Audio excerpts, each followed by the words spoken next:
Welcome to Deposit Your Doubt. This isn't a space of judgment, but a sanctuary for spiritual exploration. Here, your questions aren't threats to faith, they're invitations to deeper understanding.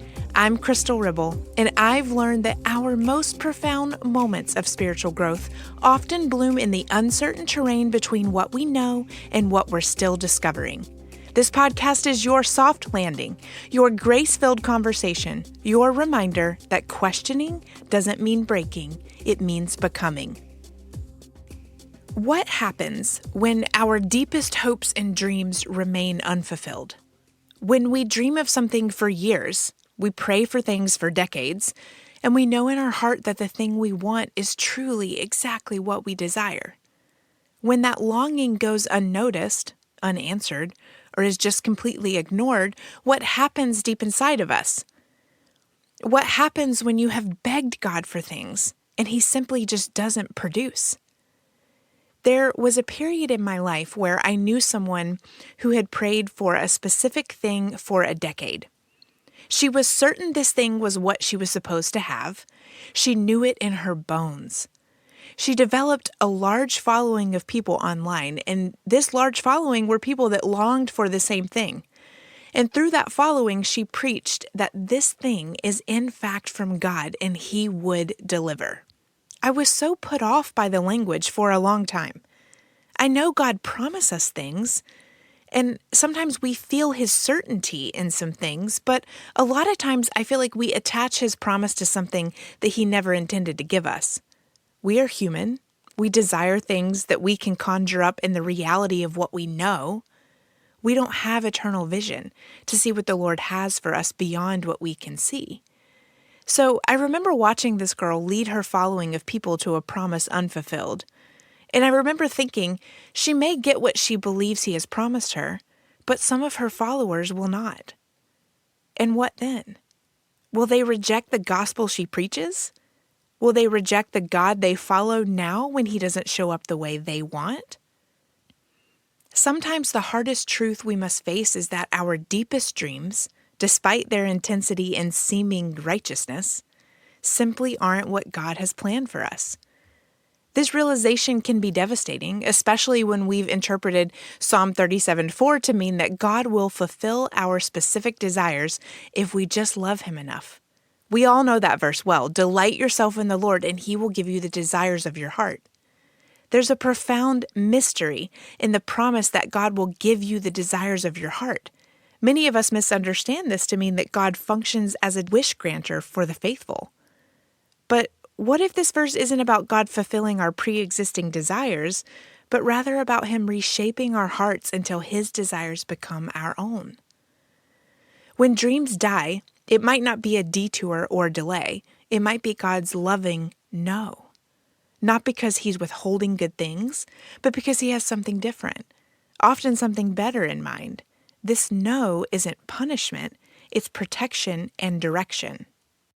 We have example after example of this in the Bible. People who longed for something specific, and a story where God did not deliver that.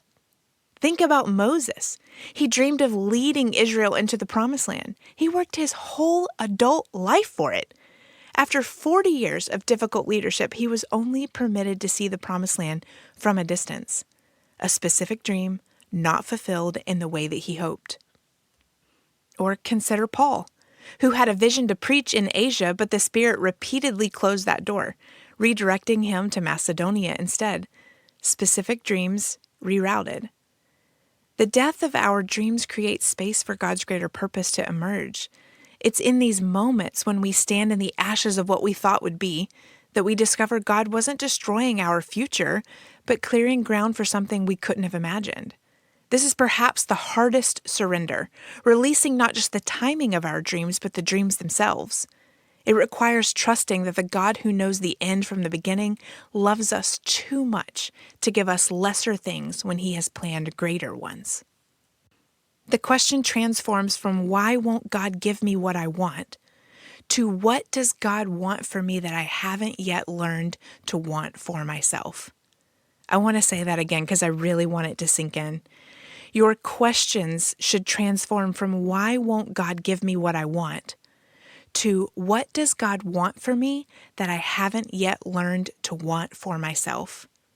And the unrelenting truth is, often the best situations for us come after the death of what we think we want.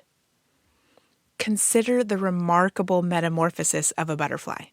Inside the chrysalis, something extraordinary happens. The caterpillar doesn't simply grow wings, it actually dissolves. What was once a caterpillar becomes a nutrient-rich soup of cells. And from this apparent destruction, the butterfly begins to form.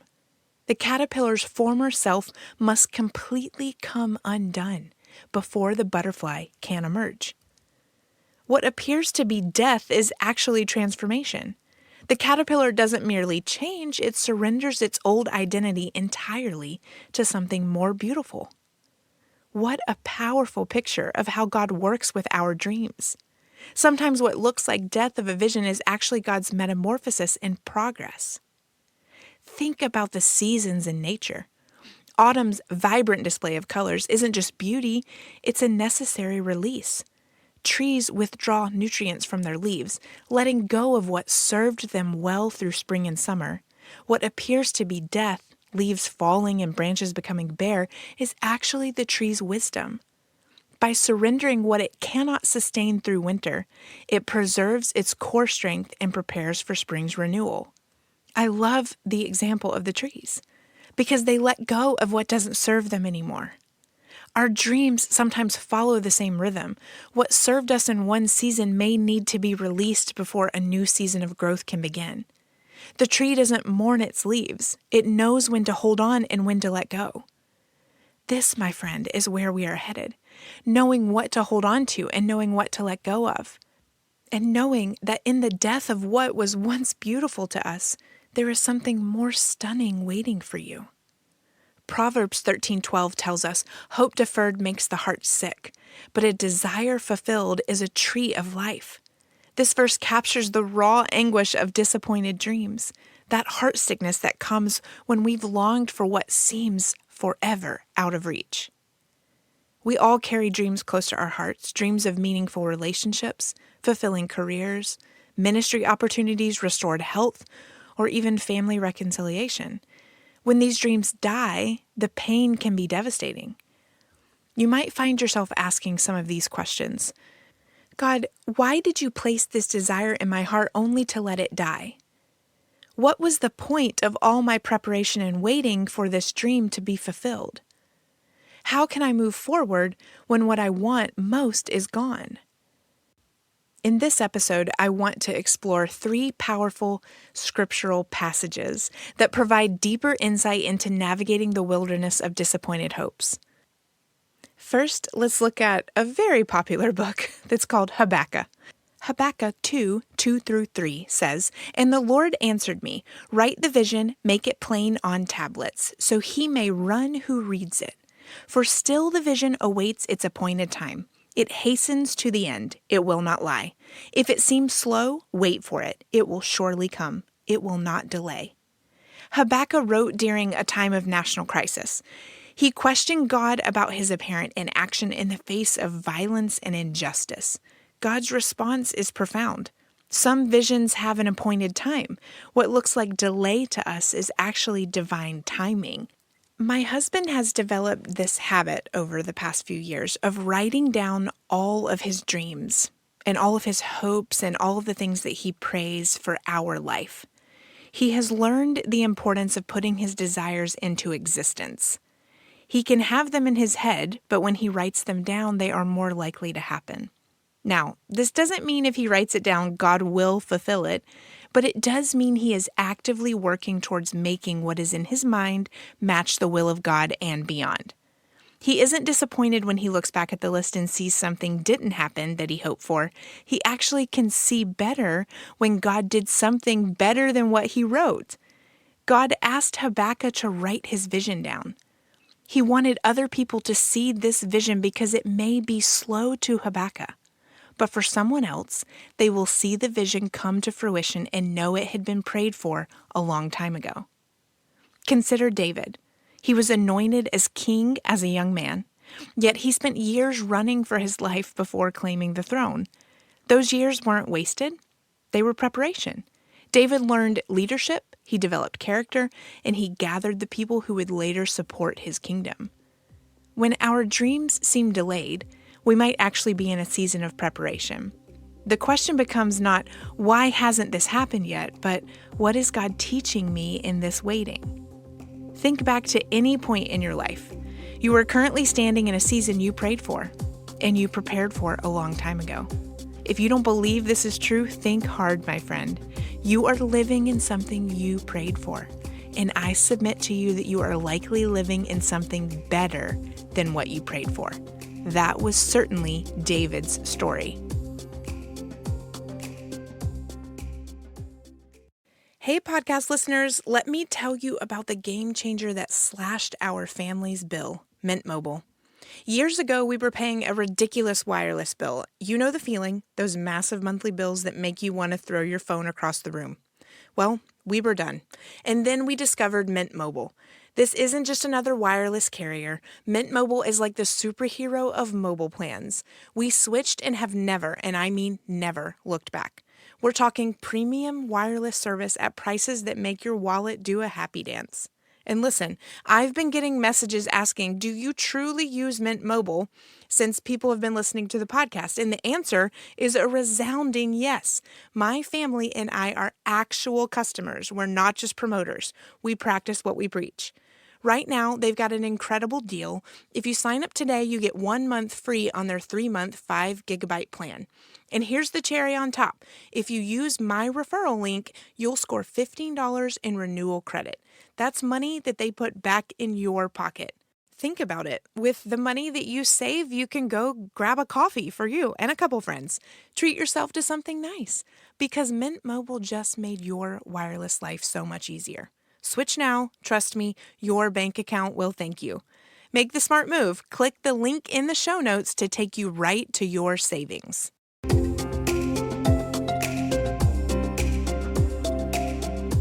Isaiah 55, 8-9 says, "For my thoughts are not your thoughts, neither are your ways my ways, declares the Lord. For as the heavens are higher than the earth, so are my ways higher than your ways, and my thoughts than your thoughts." This passage reminds us of the vast difference between human and divine perspective. What looks like a dead dream to us might be transformed into something that we couldn't have imagined. If I'm honest, I like clinging to this verse more than I like clinging to Psalm 37. And it's not because I don't think that God wants to give me the desires of my heart, but it's because I think that in our humanity, we hold to this verse inappropriately. Isaiah makes this more clear for me when I know that I don't have the capacity to think as God thinks or to see as God sees. Consider how Joseph's dream of leadership seemed crushed when he was sold into slavery. Yet God was working towards something greater than Joseph had envisioned, not just leadership in his family, but saving nations from famine. And the only way to get where God needed him to get was to go through the slavery. It's not pretty. It's not what he wanted, and it's certainly not what he dreamed, but his ways were not God's ways. And I am sure in the end, Joseph was super happy that God's perspective was different than his. The death of a dream is painful precisely because we can only see from our limited perspective. We grieve what we imagine. While God might be preparing something beyond our imagination, we still grieve. The hardest part is surrendering our vision to embrace God's higher purpose. The last example I want to give you is in 2 Corinthians 12, 7-10. And it says this, "So to keep me from becoming conceited because of the surpassing greatness of the revelations, a thorn was given to me in my flesh, a messenger of Satan to harass me, to keep me from being conceited. 3 times I pleaded with the Lord about this, that it should leave me. But he said to me, 'My grace is sufficient for you, for my power is made perfect in weakness. Therefore I will boast all the more gladly of my weaknesses, so that the power of Christ may rest upon me.'" Paul had a dream, to be free from his thorn in the flesh, whatever that affliction was. He prayed earnestly, yet God's answer was not healing, but sufficient grace. Sometimes our dreams die because God has a deeper work to accomplish in us. Paul discovered that his weakness became the very channel through which God's power flowed. His unfulfilled dream of healing led to a greater testimony of God's sustaining grace. The harshness of disappointed dreams often reveals our deepest attachments. When we cling to our dreams more tightly than to God Himself, their death becomes an invitation to find our ultimate satisfaction in Him rather than in His gifts. His delay or His no can often show us the true purpose for our lives and help us release the things we hold so close and so dear. The things that we hold so close and so dear that will not serve us where He is taking us. I realized all those years ago, when I would get frustrated with the girl that I mentioned at the beginning of this episode, I would get frustrated with her messaging that God would give her exactly what she was hoping. But I finally realized that I was frustrated because I felt like she was leading others astray. I felt that she was promising something for someone else that she had no business promising. I was frustrated because I myself had moved on from this idea. I knew God was moving me to a season where holding on to old dreams would not serve me where He was taking me. He never promised me anything specific. He did promise that He would be with me. He promised His ways were not my ways. His promise to me was that while my dreams were good and big and glorious, He had better, larger, and more glorious dreams for me than what I was dreaming, and better than what I thought I had been promised. It wouldn't serve me what I had dreamed. It wouldn't serve me where He was taking me. I had to let the dreams die. They were turning into something better. The death of a dream can feel like the end, but Scripture shows us it's often a beginning. David's long journey to kingship, Joseph's detour through prison, and Paul's continued thorn all reveal the same truth. God works through disappointed hopes to accomplish deeper purposes. If you're in that place today where a cherished dream has died, I invite you to do 4 things. 1, grieve honestly. The pain is real, and God honors your tears. 2, look for the preparation. How might this season be developing character and faith that you'll need later? 3, surrender your vision. Open your hands to receive what God may be giving instead of what you imagined. And 4, embrace weakness. It is our broken places that God's strength often shines most brightly. If you remember Psalm 37:4, delight yourself in the Lord, and He will give you the desires of your heart. Remember it this way. Perhaps the greatest transformation happens not when our dreams come true, but when our hearts are so aligned with God that His desires become our own.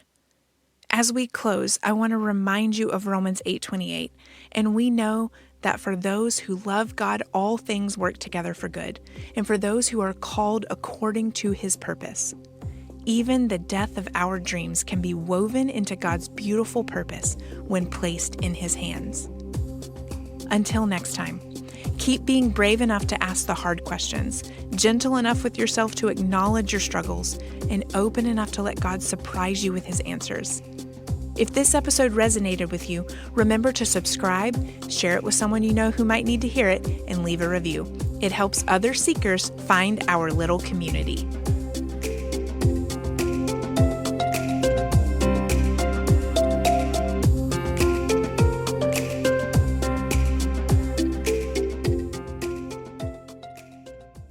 This podcast is produced by Told You So Media. Told you so!